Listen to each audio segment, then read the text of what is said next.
Hey, good morning. It's a beautiful day, and I'm sitting here by a little lake. There's a little duck swimming in the pond. Just want to talk to you about trauma.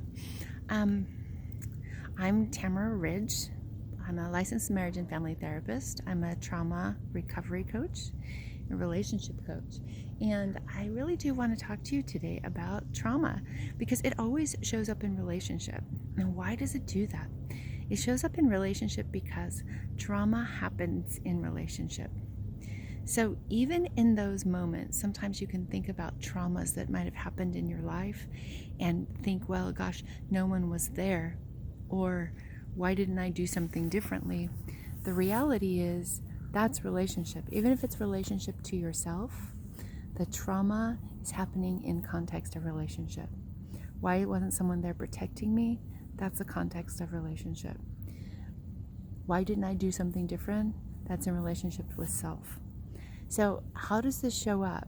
I think the thing that's really important to understand, and I'm sitting in the sun and it's bright, it's cool outside, but the thing to understand about trauma is that because it is laid down, because it happens in the context of relationship, it shows up in context of relationship.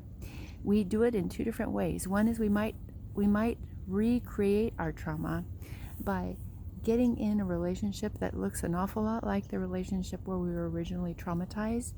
Or second, if we've done a lot of really good work, and I think blessed, I think that there is a spiritual aspect to this life.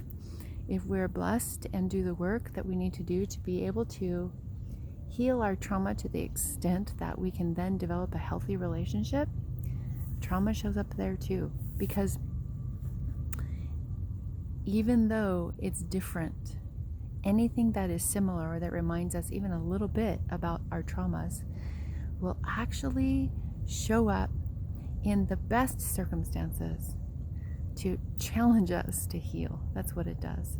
So I want to tell you about what happened yesterday.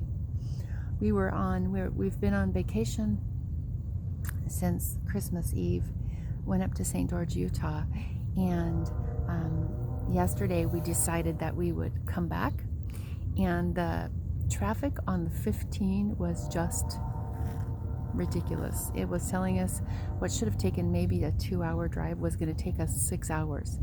So we turned around and found ourselves in this maze of traffic and people trying to get out of it, and it was frustrating. And at the same time, at that very moment, I made a mistake. Or I realized a mistake that I made. And the mistake isn't even important, because what you know, if you've had trauma, what I know is that mistakes aren't allowed, right? If we've had relationships where we've been traumatized, we're not allowed to make mistakes. And so I made a mistake, and a mistake caused a minor problem. And so when that happened, and then we also really hyper respond to the reactions, whether they're accepting or rejecting. They can be totally accepting from another person, but if we've had trauma, we play and live in what's happening in our head instead of what's happening in reality in the moment. So we're in this chaos, and my mistake became evident, and I immediately in my head started living out the traumas that were connected to any other mistake I'd ever made, and people having human reactions around me, and I instantly had a body response to what was going on in the moment. And in that body response that I had, I knew that I was responding, my response in my body was out of proportion to what was actually going on around me. And my go-to response is, I don't lash out, I want to cry. So that feeling of wanting to cry lasted for probably 20 or 30 minutes beyond the actual incident that happened. And when it happened, I knew, and I even knew that the impulse to cry was something old. I was thinking about everything that had similar that happened in the past. And that's what we do when we've had trauma. The brain has this innate ability to keep us protected against harm. When we have had trauma, everything feels like danger. And so the key to healing our brain, the key to healing our body is being able to teach our brain the difference between what's old and what's now. And in that moment, I have a very loving, very sensitive partner who saw that I was having a response and asked me about it. And I said, I want to cry right now. And he said, go ahead, cry. And I'm like, no, what's happening right now has nothing to do with why I want to cry. So I am very, very practiced at knowing the difference. The question I ask myself is, what's real right now? The truth is, in that moment, my trauma told me that I was not safe, that I was not worthy, that I was not okay, that a mistake I had made was going to be a disaster and it would ruin the relationship. That was the old stuff. What's real now is that I'm in a very loving, very nurturing, very healthy relationship. And sometimes you get stuck in chaos. Sometimes crisis happens. Sometimes there are momentary stresses. And when that happens, it's okay to be human. That's what's real right now. But learning how to do that and training my brain. So it took me about a half hour to work through that. What I realize is, and feel compassion about, is that many, many people, when they've had trauma, something like that can go on all day long and just build and build as the stinking thinking that trauma creates just adds more and more to a pile of make-believe, not real stuff from the past that would keep you trapped when you're really actually more free than you think you are. So just wanted to leave those thoughts for you. Trauma happens in relationship.